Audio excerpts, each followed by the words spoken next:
Weather slamming the south as we come on the air tonight. Reports of tornadoes in Louisiana, Mississippi, and Alabama.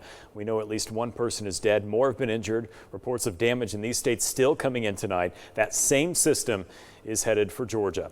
Our weather team has been tracking these storms all afternoon. Jeff Cox is in the Skywatch Weather Center right now with some new information. Jeff, good evening. Aaron, good evening to you and good evening, everyone. Welcome into the Skywatch Weather Center. Active severe weather right now in parts of Mississippi and Alabama, including one tornado warning southwest of Birmingham. That thunderstorm packing a huge punch, not just with the rotation, but an incredible amount of lightning. But look to the north, these storms now entering northwest Georgia, and while they are not severe, they are very loud from Chattanooga to Rome back to Birmingham. Boy, my goodness, the thunder and lightning, absolutely incredible there. Now, we are starting to see a weakening trend in this line of storms, and that has been the forecast all along. Yes, these storms have been really severe to the west. Lots of damage, but it doesn't guarantee that we see the same thing here. And so in the end, we have to watch it overnight and stay weather aware. We know that the threat of severe weather is possible tomorrow, and so our weather team will be tracking it closely through the overnight hours.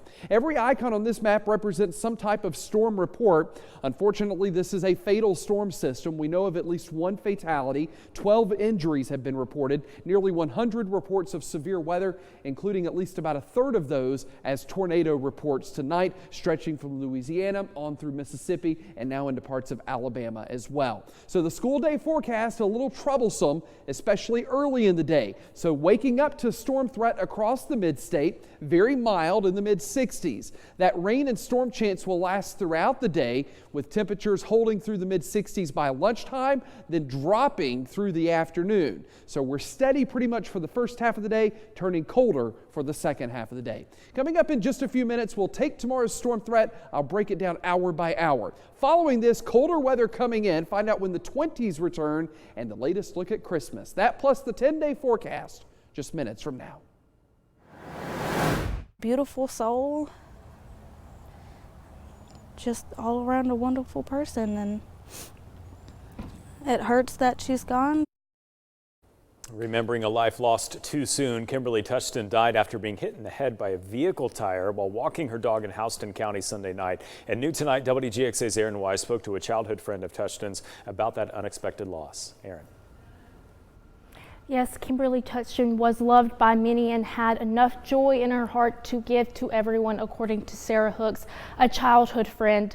I talked with Hooks about how she is dealing with the death of a friend that she says was one of the few to stick beside her during difficult times. She was definitely a sweet soul, very sweet soul.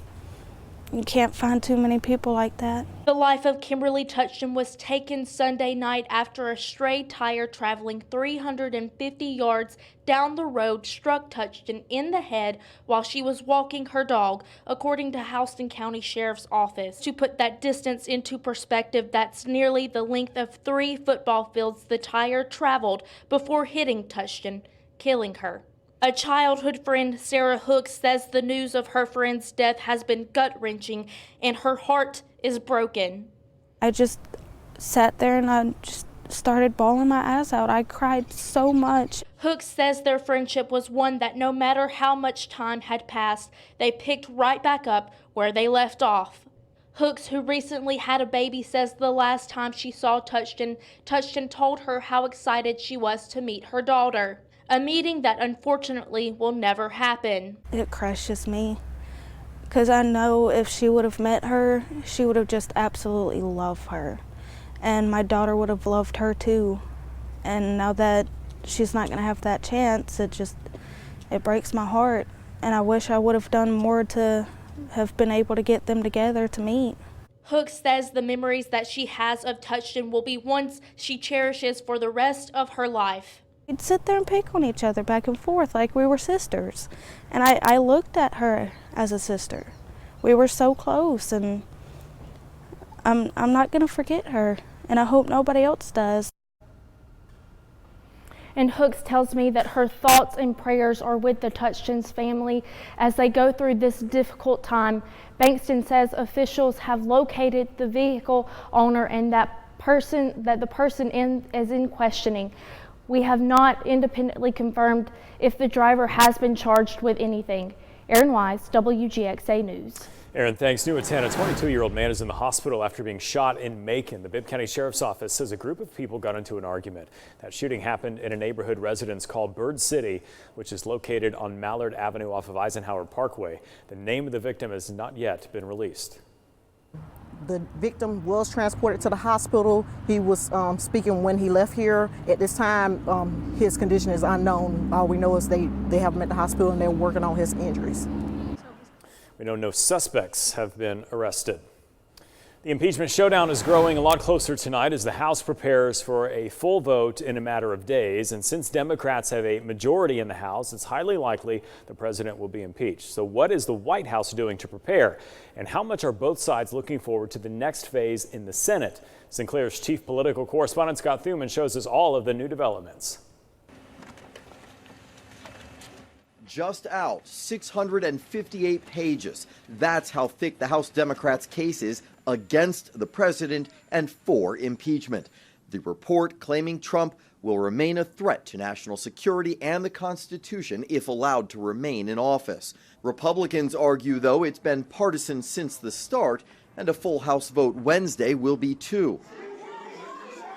The feuding across America before the actual floor fights illustrate just how deep the divide runs. Trials have witnesses.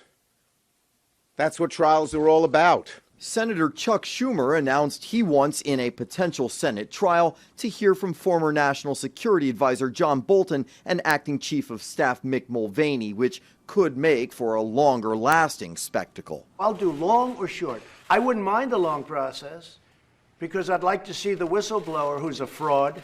Some Republicans would also like to see Joe and Hunter Biden testify, though if both sides start calling high-profile witnesses, it could get messy. And Senator McConnell is going to want to keep this thing as tight. He wants to make sure that people see the House Democrats get to present their case, and then he's going to want to shut it down as quickly as possible. Meanwhile, McConnell is talking strategy with the White House and if they want to just mount a brief defense and quickly vote or fight back with whatever that would entail.